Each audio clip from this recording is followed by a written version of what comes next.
ശ്രീരാമ രാമ രാമ ശ്രീരാമചന്ദ്ര ജയ ശ്രീരാമ രാമ രാമ ശ്രീരാമഭദ്ര ജയ ശ്രീരാമ രാമ രാമ സീതാഭിരാമ രാമ ശ്രീരാമ രാമ രാമ ലൗകാഭിരാമ ജയ ശ്രീരാമ രാമ രാമ രാവണാന്തക രാമ ശ്രീരാമ മമ ഹൃദി രമതാം രാമ രാമ ശ്രീരാഘവാത്മാ രാമ ശ്രീരാമ രമാപദേ ശ്രീരാമ രമണീയ വിഗ്രഹ നമോസ്തുതേ നാരായണായ നമോ നാരായണായ നമോ നാരായണായ നമോ നാരായണായ നമഃ.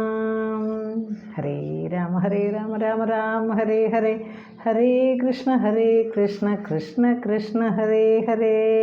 എല്ലാവർക്കും നമസ്കാരം, സ്വാഗതം. നമ്മൾ അയോധ്യാകാന്ഡത്തിൽ ശ്രീരാമ അഭിഷേക ആരംഭത്തിനെ കുറിച്ച് പറഞ്ഞു. അതിൽ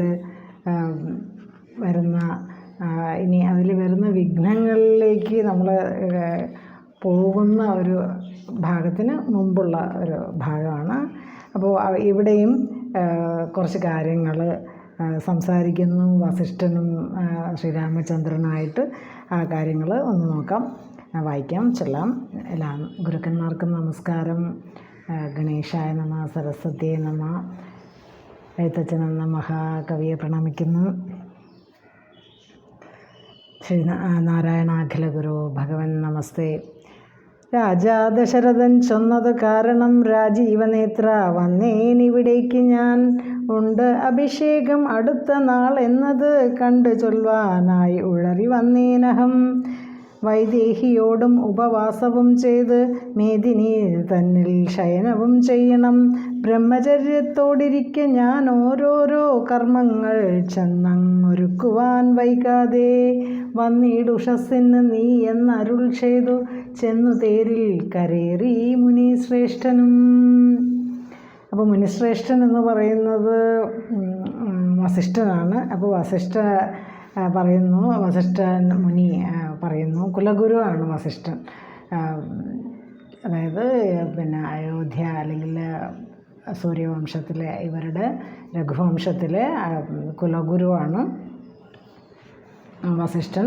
അപ്പോൾ ദശരഥൻ്റെ വാക്ക് അനുസരിച്ചാണ് താൻ എത്തിയിരിക്കുന്നത്. നാളെ അഭിഷേകം നടക്കും എന്നറിയിക്കാനാണ് ഈ തിടുക്കത്തിൽ വന്നത്.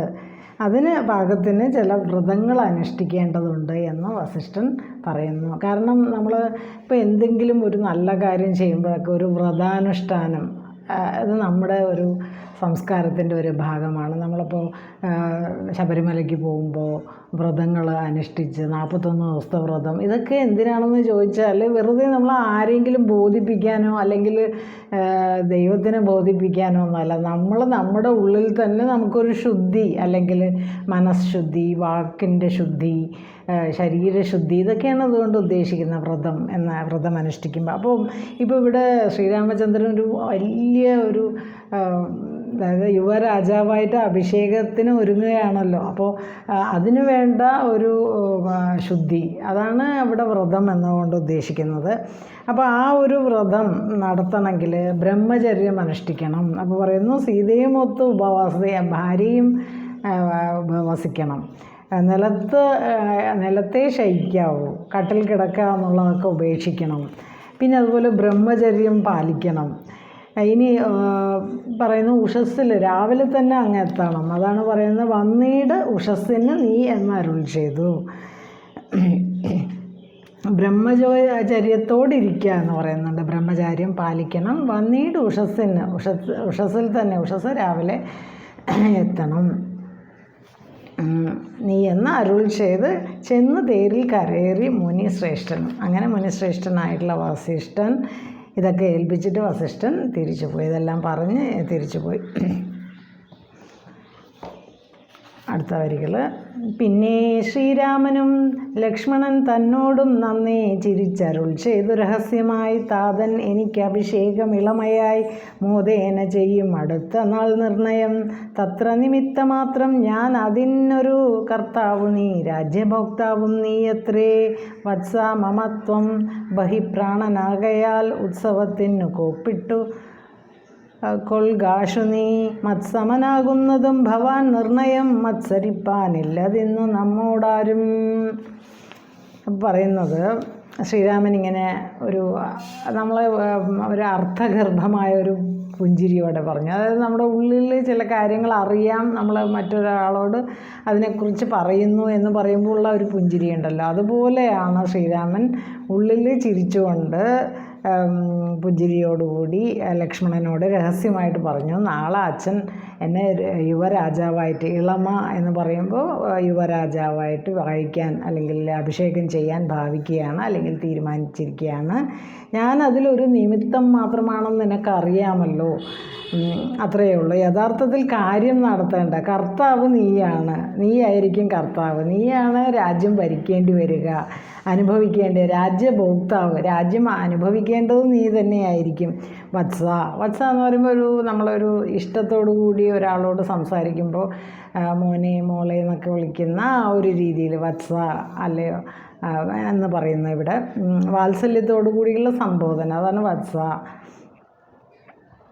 അനിയന് പിന്നെ ലക്ഷ്മണനെ സംബോധന ചെയ്യുന്നതാണ്. മമത്വം ബഹി പ്രാണൻ, എനിക്ക് നീ പുറമേ കാണാവുന്ന ഒരു ജീവനാണ്, ജീവന് തുല്യമാണ് നീ എന്നാണ് അർത്ഥം.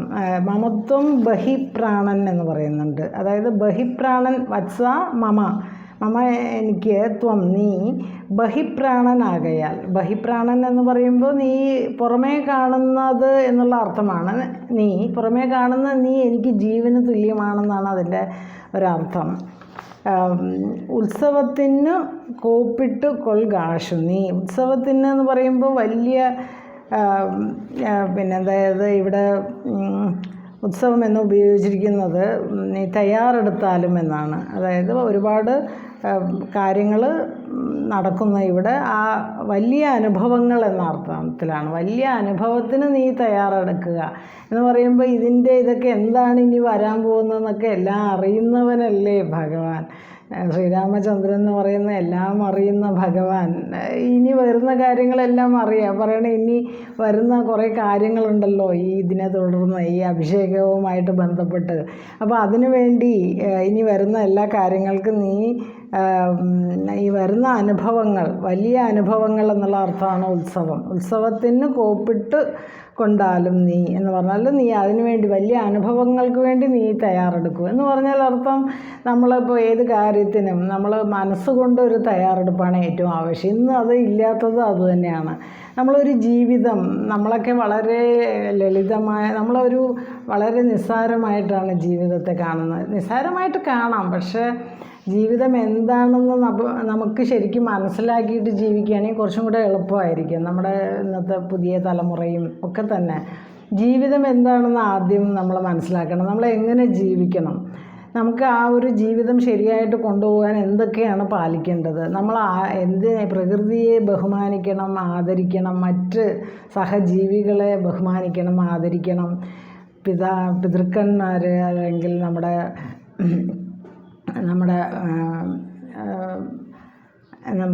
പിതൃപരമ്പരകൾ, നമ്മുടെ ഗുരുപരമ്പരകൾ, ദേവാദിഗണങ്ങൾ, എല്ലാത്തിനോടുമുള്ള നമ്മുടെ ആ ഒരു ബഹുമാനം, ആദരവ്, ഇതൊക്കെ തന്നെയാണ് നമ്മുടെ ജീവിതം. അത് എങ്ങനെയാണ് എന്നുള്ളതാണ് നമ്മുടെ ജീവിതത്തെ തന്നെ തീരുമാനിക്കുന്നത്. അപ്പോൾ ഇതൊക്കെ അറിയാതെയാണ് നമ്മൾ ഇന്ന് യഥാർത്ഥത്തിൽ ജീവിക്കുന്നത്. അതുകൊണ്ടാണ് നമ്മുടെ ജീവിതം എല്ലാവരും പറയുന്നത് വളരെ ബുദ്ധിമുട്ടാണ്, പ്രയാസങ്ങളാണ് എന്നൊക്കെ പറയുമ്പോൾ അതിന് കാരണം നമ്മൾ എന്താണോ അനുഷ്ഠിക്കേണ്ടത് അത് അനുഷ്ഠിക്കുന്നില്ല.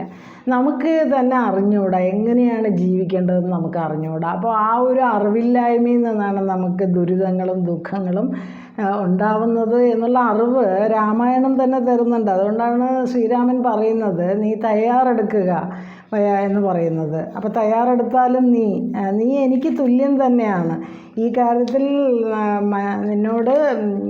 നീ എനിക്ക് തുല്യനാണ് ഇക്കാര്യത്തിൽ, നമ്മോട് മത്സരിപ്പാൻ വേറെ ആരുമില്ല തന്നെ എന്ന് പറയുന്നുണ്ട്. നീ എനിക്ക് ജീവന് തുല്യമാണ്, എന്നാലും ഇനി വരുന്ന കാര്യങ്ങൾക്ക് വേണ്ടി നീ തയ്യാറെടുക്കുക. അതാണ് ഉത്സവം. ഉത്സവത്തിന് കോപ്പിട്ട് കൊള്ളുക ആശ. നീ വളരെ ചെറിയ ഒരു കാണുമ്പോൾ അത്രയ്ക്കൊന്നും അതിലില്ല പറയാൻ, എന്നാലും അതിനകത്ത് ഒരുപാട് അർത്ഥങ്ങളുള്ള വരികളാണ്. അതുകൊണ്ട് ശരിക്കും രാമായണം വായിച്ചു പോകുമ്പോൾ നമ്മൾ പെട്ടെന്ന് വായിച്ചു പോവുമെങ്കിലും ഓരോ ലൈനിലും ഒരുപാട് കാര്യങ്ങൾ അടങ്ങി അടങ്ങിയിട്ടുണ്ട്. അതുകൊണ്ട് വളരെ ശ്രദ്ധിച്ച് വായിക്കുകയാണെങ്കിൽ നമുക്ക് ഒരുപാട് അർത്ഥം അതിൽ നിന്ന് ഗ്രഹിക്കാൻ കഴിയും. നമ്മുടെ ജീവിതത്തിന് സഹായകമായിട്ടുള്ള ഒരുപാട് കാര്യങ്ങളുണ്ട്. ഇത് നമ്മുടെ കുട്ടികൾക്കും വലിയ ആളുകൾ പറഞ്ഞു കൊടുക്കുകയാണെങ്കിൽ എങ്ങനെ ജീവിക്കണം എന്ന് വളരെ ലളിതമായിട്ട് നമുക്ക് നമ്മുടെ മക്കളെയൊക്കെ അടുത്ത് കിട്ടുമ്പോൾ അവർക്ക് പറഞ്ഞ് മനസ്സിലാക്കുക. ആ ഒരു കടമ നിർവഹിക്കാതെ ഇരിക്കുമ്പോൾ നമ്മൾ അച്ഛനും അമ്മയുമാണ് എന്നോ വലിയ മുതിർന്നവരാണോ എന്ന് പറയുന്നതിൽ ഒരു അർത്ഥവുമില്ല. അവർക്ക് ഗൈഡൻസ് കൊടുക്കേണ്ടത് നമ്മളാണ്. നമുക്ക് ഗൈഡൻസ് കിട്ടിയിട്ടില്ല എന്ന് ചില കാര്യങ്ങളിൽ തോന്നുന്നുണ്ടെങ്കിൽ ഇപ്പം നമുക്കെങ്കിലും നമ്മുടെ അടുത്ത തലമുറയ്ക്ക് ഒരു ഗൈഡൻസ് കൊടുക്കാമല്ലോ. അപ്പോൾ അടുത്ത കുറച്ച് വരികൾ. ഇത്തരം ഓരോന്നരുൾ ചെയ്തിരിക്കുമ്പോൾ പൃഥ്വീന്ദ്ര ഗേഹം പ്രവിശ്യ വസിഷ്ഠനും വൃത്താന്തമെല്ലാം ദശരഥൻ തന്നോട് ചിത്തമോധാൽ അറിയിച്ചു സമസ്തവും. രാജീവ സംഭവ നന്ദനൻ തന്നോട് രാജാ ദശരഥൻ ആനന്ദപൂർവകം രാജീവ നേത്രാഭിഷേക വൃത്താന്തങ്ങൾ പൂജാവിധാനേന ചൊന്നതു കേൾക്കയാൽ കൗസല്യയോടും സുമിത്രയോടും ചെന്ന് കൗതുകമോട് അറിയിച്ചാനൊരു പുമാൻ.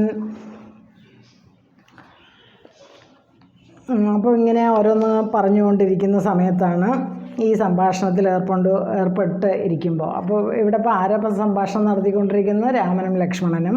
ആ സമയത്ത് വസിഷ്ഠൻ ദശരഥൻ്റെ രാജധാനിയിലെത്തി വിവരം മുഴുവൻ അറിയിച്ചു.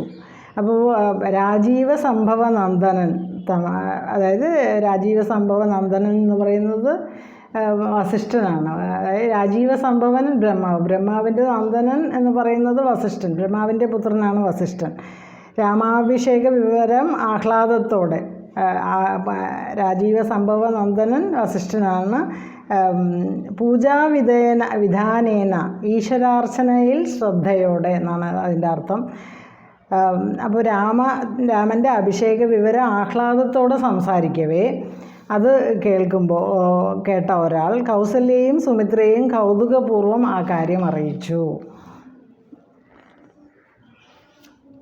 ചിത്തമോദാൽ അറിയിച്ചു സമസ്തവും. വൃത്താന്തമെല്ലാം വിവരം ദശരഥൻ തന്നോട് ചിത്തമോദാൽ അറിയിച്ചു സമസ്തവും. രാജീവ സംഭവ നന്ദനൻ തന്നോട് വസിഷ്ഠൻ. രാജാ ദശരഥൻ ആനന്ദപൂർവകം രാജീവ നേത്രാഭിഷേക വൃത്താന്തങ്ങൾ പൂജാവിധാനേന ചൊന്നത് കേൾക്കയാൽ കൗസല്യയോടും സുമിത്രയോടും ചെന്ന് കൗതുകമോട് അറിയിച്ചാനൊരു പുമാൻ. അപ്പോൾ ആരോ ഒരാൾ, പുമാൻ എന്ന് പറഞ്ഞാൽ ഒരാൾ, കൗസല്യയോടും സുമിത്രയോടും കൗതുകപൂർവം ഈ കാര്യങ്ങളെല്ലാം അറിയിച്ചു. അപ്പോൾ ഈ ഇവിടെ നടന്ന കാര്യങ്ങൾ, ഈ വിശേഷങ്ങൾ, അപ്പോൾ ഈ സംഭാഷണം രാമനും ലക്ഷ്മണനും തമ്മിൽ സംഭാഷണത്തിൽ ഏർപ്പെട്ടുകൊണ്ടിരിക്കെ തന്നെ രാജധാനിയിലെത്തി, ദശരഥൻ്റെ രാജധാനിയിലെത്തി വിവരം മുഴുവൻ അറിയിച്ചു.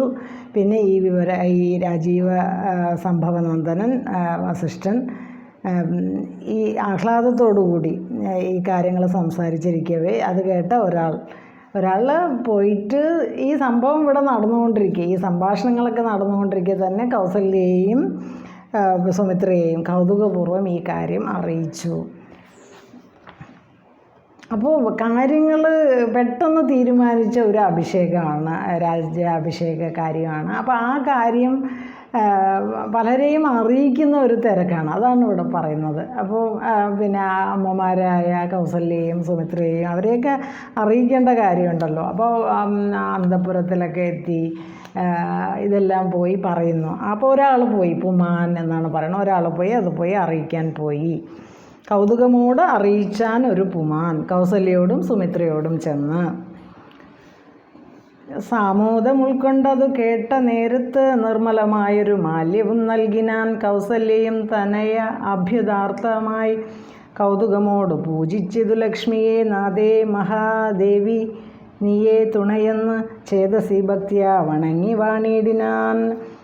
സമ്മോദം ഉൾക്കൊണ്ട് കേട്ട നേരത്ത് നിർമ്മലമായൊരു മാല്യവും നൽകിനാൻ. അപ്പോൾ അത് കേട്ട് കൗസല്യ സമ്മാനമായിട്ടൊരു മാല തന്നെ വന്ന് പറഞ്ഞ ആൾക്ക് കൊടുത്തു. നമ്മൾ രാജാക്കന്മാരും കൊട്ടാരത്തിലുള്ളവരൊക്കെ അങ്ങനെയാണ്. ആരെങ്കിലും നല്ലൊരു വിശേഷം എന്ന് പറയുമ്പോൾ അവർക്ക് ഉടനെ തന്നെ സമ്മാനങ്ങൾ കൊടുക്കും. അപ്പോൾ അവിടെ നമുക്കറിയാനൊരു തത്വമുണ്ട്. കാരണം നമ്മൾ എന്തും ഒരു നല്ല കാര്യം ചെയ്യുമ്പോൾ നമ്മൾ എന്തെങ്കിലും മറ്റുള്ളവർക്ക് കൊടുക്കുക എന്നുള്ള ഒരു രീതി വേണം. എന്തെങ്കിലുമൊക്കെ കൊടുക്കുക, ചെറിയ ചെറിയ ഗിഫ്റ്റൊക്കെ നമ്മൾ ആർക്ക് വേണമെങ്കിലും, ഒന്നും കൊടുക്കാനില്ലെങ്കിൽ ഒരു ചിരിയെങ്കിലും എല്ലാവർക്കും നമുക്ക് കൊടുക്കാൻ അറിയണം. അങ്ങനെ ആയിരിക്കണം നമ്മുടെ ജീവിതം. കൊടുത്തുകൊണ്ടായിരിക്കണം നമ്മൾ ജീവിക്കേണ്ടത്. എല്ലാവർക്കും എന്തെങ്കിലുമൊക്കെ കൊടുക്കുക, ചെറിയ ചെറിയ കാര്യങ്ങൾ, നല്ല വാക്കുകൾ, നല്ല ചിരി, നല്ല പിന്നെ എന്തെങ്കിലും നമ്മളാൽ കഴിയുന്ന ചെറിയ ചെറിയ കാര്യങ്ങൾ കൊടുക്കുക. വലിയ വലിയ കാര്യങ്ങളൊന്നും കൊടുക്കേണ്ട ആവശ്യമില്ല. സ്വർണവും വെള്ളിയും രത്നവും ഒന്നും ആർക്കും കൊടുക്കേണ്ട. പക്ഷേ നമുക്ക് നല്ല വാക്കുകൾ പറയാം, നല്ല ഒരു പുഞ്ചിരി സമ്മാനിക്കാം. ഇതൊക്കെ ഇല്ലാത്ത ഒരു ലോകത്താണ് നമ്മൾ ജീവിക്കുന്നത്. കാരണം നമുക്ക് എല്ലാവർക്കും മനസ്സറിഞ്ഞ് വല്ലതൊക്കെ കൊടുക്കാൻ മടിയുള്ള ഒരു ലോകം, നല്ല വാക്കുകൾ പറയാൻ മടിക്കുന്ന ഒരു ലോകം, നല്ലത് ചെയ്യാൻ മടിയുള്ള ലോകം. അതെന്തിനു വേണോ വേണ്ടതെന്നിങ്ങനെ ആലോചിച്ചുകൊണ്ടിരിക്കുന്ന ഒരു ലോകത്തെയാണ് നമ്മൾ കാണുന്നത്. അപ്പോൾ നമ്മുടെ യുവജനങ്ങളാണെങ്കിൽ, നമ്മുടെ പുതിയ തലമുറ ഇത് പഠിക്കണം. എന്തെങ്കിലും ചെറിയ ചെറിയ കാര്യങ്ങളെ കൊടുക്കേണ്ട ആവശ്യമുള്ളൂ, വലിയ വലിയ കാര്യങ്ങളൊന്നും കൊടുക്കേണ്ട. ഇപ്പോൾ ഒരുപാട് കോടികൾ ഡെപ്പോസിറ്റുള്ള ആളുകൾക്ക് ചിലപ്പോൾ ഒരു നല്ല വാക്ക് പറയുന്ന ഒരാളായിരിക്കും ഇല്ലാത്തത്. അപ്പോൾ അങ്ങനെയുള്ള ഒരു നല്ല വാക്കുകൾ പറയാൻ നമുക്ക് ശീലിക്കാമല്ലോ. പറയുന്നു, കൗസല്യയും തനയ അഭ്യുദയാർത്ഥമായി കൗതുകമോട് പൂജിച്ചത് ലക്ഷ്മിയെ.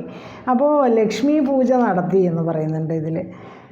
പിന്നെ മകൻ്റെ നന്മയ്ക്ക് വേണ്ടി, തനയൻ മകൻ, അഭ്യുദയ അർത്ഥമായി എന്ന് പറഞ്ഞാൽ അഭ്യുദയാകാംക്ഷി എന്നൊക്കെ പറഞ്ഞാൽ നല്ലത് വരാൻ വേണ്ടി പ്രാർത്ഥിക്കുന്ന, നന്മയ്ക്ക് വേണ്ടി ലക്ഷ്മി പൂജ നടത്തിയെന്നാണ് പറയുന്നത്. ലക്ഷ്മിയെ പൂജിച്ചത് ലക്ഷ്മിയെ. അപ്പോൾ ലക്ഷ്മി എന്ന് പറയുന്ന ഐശ്വര്യത്തിൻ്റെയും ഒക്കെ സമ്പത്തിൻ്റെയും ഒക്കെ പിന്നെ എന്താ പറയുക രൂപമാണ്, അതുപോലെ മൂർത്തിയാണ്. അതുകൊണ്ട് ലക്ഷ്മിയെ പൂജിച്ചാൽ എല്ലാവിധ ഐശ്വര്യവും കൊട്ടാരത്തിലും മക്കൾക്കും ഒക്കെ ലഭിക്കുമെന്നുള്ളത് കൊണ്ട് തന്നെ കൗതുകമോട് പൂജിച്ചത് ലക്ഷ്മിയെ. അപ്പോൾ കൗസല്യ ആദ്യം പോയി ചെയ്തത് എന്താണ്? കൗസല്യ ചെയ്തത് ദേവിയെയാണ് ഓർത്തത്, ലക്ഷ്മി ദേവിയെ ഓർത്തണം. അപ്പോൾ നോക്കൂ, അപ്പോൾ നമ്മളൊക്കെ വേറെ പല കാര്യങ്ങളിലാണ് പലപ്പോഴും മുഴുകുക. പക്ഷേ ആദ്യം വന്ദിക്കേണ്ടത്, ബഹുമാനിക്കേണ്ടത് പ്രകൃതി ശക്തികളെയാണ്. അപ്പോഴേ പ്രകൃതി ശക്തികൾ നമുക്ക് എല്ലാ കാര്യത്തിനും തുണയായിട്ട് നിൽക്കുള്ളൂ. അതുകൊണ്ടാണ് ഇങ്ങനെയൊക്കെ ഉള്ളത് നമ്മുടെ രാമായണത്തിൽ ഉൾക്കൊള്ളിച്ചിരിക്കുന്നത്. നമുക്കൊക്കെ ഒരു അറിവാണ് ഇതെല്ലാം. നാദേ മഹാദേവി നീയേ തുണയെന്ന് ചേതസി ഭക്തിയാ വണങ്ങി വാണിയിടിനാൻ. എന്നിട്ട് എന്താ പറഞ്ഞത്? അല്ലയോ ലക്ഷ്മി ദേവി തമ്പുരാട്ടി, നീ തന്നെ തുണ എന്ന് ചേതസി ഭക്തിയാ എന്ന് പറഞ്ഞാൽ ഭക്തിപൂർവം, ഭക്തിയുള്ളൊരു മനസ്സോടെ വണങ്ങി വാണിയിടിനാൽ, അങ്ങനെ ഭക്തിപൂർവ്വം വന്ദിക്കുകയും പ്രാർത്ഥിക്കുകയും എല്ലാത്തിനും ദേവി ഭഗവതിയോട് നന്ദി പറയുകയും ചെയ്തുകൊണ്ട് ലക്ഷ്മി ദേവിയുടെ അനുഗ്രഹത്തിനും കാരുണ്യത്തിനും വേണ്ടി, മകൻ്റെ അഭ്യുദയത്തിന് വേണ്ടി പ്രാർത്ഥിച്ചുകൊണ്ട്, സർവ്വ ഐശ്വര്യങ്ങൾക്കും വേണ്ടി പ്രാർത്ഥിച്ചുകൊണ്ട് കൗസല്യാദേവി ലക്ഷ്മി പൂജയും നടത്തിക്കൊണ്ടാണ് അതിനുവേണ്ട ഒരുക്കങ്ങൾ തുടങ്ങിയത് എന്ന് പറഞ്ഞുകൊണ്ടാണ് ഈ ഒരു ശ്രീരാമ അഭിഷേക ആരംഭം എന്ന് പറയുന്ന ഈ ഒരു ഭാഗം അവസാനിക്കുന്നത്. ഇനി അതിനെ തുടർന്ന് വരുന്ന അടുത്ത ഭാഗങ്ങൾ അടുത്ത ഒരു ക്ലാസ്സിൽ നോക്കാം. അപ്പോൾ എല്ലാവർക്കും നമസ്കാരം. എല്ലാവർക്കും ശ്രീരാമചന്ദ്രൻ്റെ അനുഗ്രഹം ഉണ്ടാവട്ടെ, എല്ലാ ഗൃഹങ്ങളിലും ഉണ്ടാവട്ടെ, എല്ലാ മനസ്സുകളിലും ഭഗവാൻ കുടിയിരിക്കട്ടെ. ശ്രീരാമൻ എന്ന് പറയുന്നത് നമ്മുടെ ഉള്ളിൽ തന്നെ ഉള്ളതാണ്. ആത്മാരാമൻ എന്നാണ് വിളിക്കുന്നത്. നമ്മുടെ ഉള്ളിൽ സന്തോഷം അനുഭവിക്കുമ്പോൾ അവിടെ രാമനുണ്ട് എന്നാണ് അർത്ഥം. രാമൻ എന്ന് പറഞ്ഞാൽ പ്രകാശം. ആ പ്രകാശം പുറത്തേക്ക് നമുക്ക് കാണാറാവണമെങ്കിൽ നിരന്തരമായിട്ടുള്ള ഒരു സാധന അല്ലെങ്കിൽ പഠനങ്ങൾ അത് നമ്മുടെ ഉള്ളിലെ ആ പ്രകാശത്തെ പുറത്തേക്ക് കൊണ്ടുവരും. അപ്പോഴാണ് നമ്മളെ ആ ഒരു ജീവിതം സഫലമാവുന്നത്. അതാണ് ആ ജീവിതത്തിൻ്റെ അർത്ഥം തന്നെ, അതാണ് ആ രാമനിലേക്ക് എത്തുക എന്നുള്ളതാണ്. ആ പ്രകാശത്തെ തിരിച്ചറിയുക, ആത്മചൈതന്യത്തെ തിരിച്ചറിയുക. ആ ഒരു തിരിച്ചറിവിലേക്കാണ് രാമായണം നമ്മളെ എത്തിക്കുന്നത്. അതിനാണ് രാമായണ പഠനം. എല്ലാവർക്കും ഭഗവാന്റെ അനുഗ്രഹം ഉണ്ടാവട്ടെ. ശ്രീരാമ രാമ രാമ ശ്രീരാമചന്ദ്ര ജയ, ശ്രീരാമ രാമ രാമ ശ്രീരാമഭദ്ര ജയ. നാരായണായ നമോ നാരായണായ നമോ നാരായണായ നമോ നാരായണായ നമ. ഹരേ രാമ തത്സത്.